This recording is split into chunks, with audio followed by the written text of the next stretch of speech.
जय श्री महाकाली भक्तों, जय बाबा महाकाल भक्तों। स्वागत है आप सभी का आज हमारे एक और विशेष वीडियो में।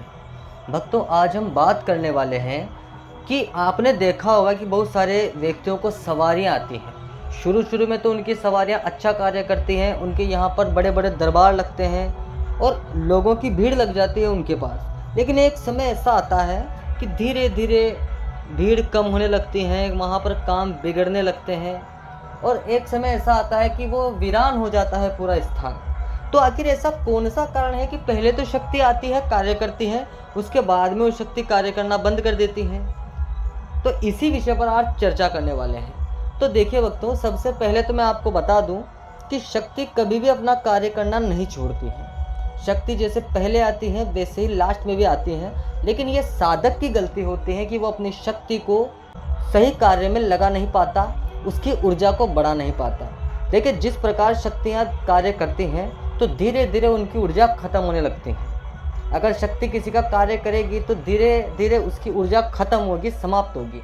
अब जो अच्छे साधक होते हैं वो नित्य पूजा पाठ करते हैं, नित्य सवारी को भोग देते हैं, नित्य मंत्र जाप करते हैं, ध्यान लगाते हैं, तो इससे उनकी जो शक्ति है, जो ऊर्जा है, जो सवारी है, वो शक्तिवान बनी रहती है।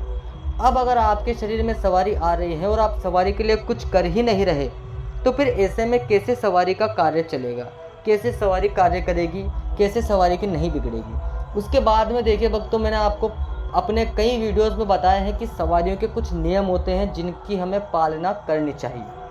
अगर आप उन नियमों की पालना नहीं करेंगे तो भी सवारी का कार्य धीरे धीरे बिगड़ने लगेगा। देखिए भक्तों, शराब मांस का सेवन करने वाले व्यक्ति या जो अछूते का खाना खाते हैं, इस प्रकार के व्यक्ति के शरीर में अगर सवारी आती भी है तो शुरुआत में तो सवारी को अपना कार्य करना है तो वो करते हैं, क्योंकि वो समझती हैं कि धीरे धीरे साधक समझ जाएगा। लेकिन जब भविष्य में भी साधक अपनी हरकतों से बाज नहीं आते तो फिर सवारी अपना कार्य स्वयं बिगाड़ने लग जाती हैं और धीरे धीरे ऐसा होता है कि सवारी की जगह वो अपने शरीर में केवल प्रेत खेलाने लग जाते हैं। फिर सवारी चली जाती है व्यक्ति को छोड़कर। देखिए, सवारी वहीं तक शरीर में रहती है, सच्ची शक्ति, जहाँ तक साधक उसे समझता है और उस सवारी का विश्वास करता है, उसकी पूजा पाठ करता है, तब तक देव सवारी शरीर में रहती है।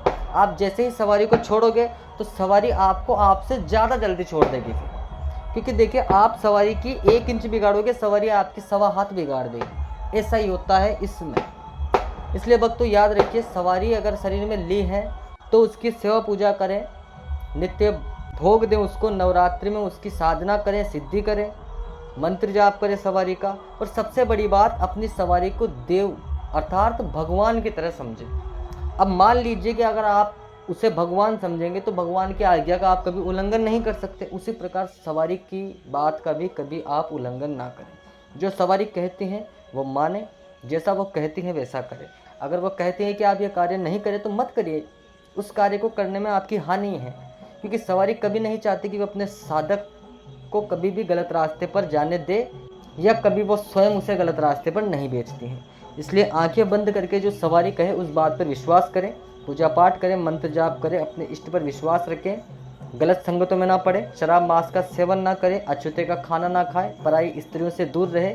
अगर आप इस प्रकार के सभी नियम मानेंगे तो मैं आपको आश्वासन देता हूँ कि सवारी जो प्रथम दिन से दरबार लगाएगी तो एक समय ऐसा आएगा कि मेले लग जाएंगे आपके यहाँ पर, हजारों लाखों की भीड़ आपके यहाँ पर उमड़ जाएगी, वो कार्य करेगी सवारी।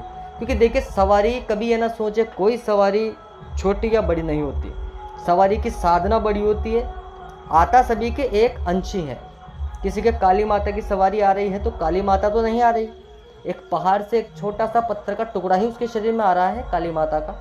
उसी प्रकार किसी के शरीर में अगर काल भैरव जी की सवारी आ रही है तो स्वयं काल भैरव जी तो नहीं आ रहे शरीर में, उनका छोटा सा हिस्सा, छोटा सा अंश आ रहा है।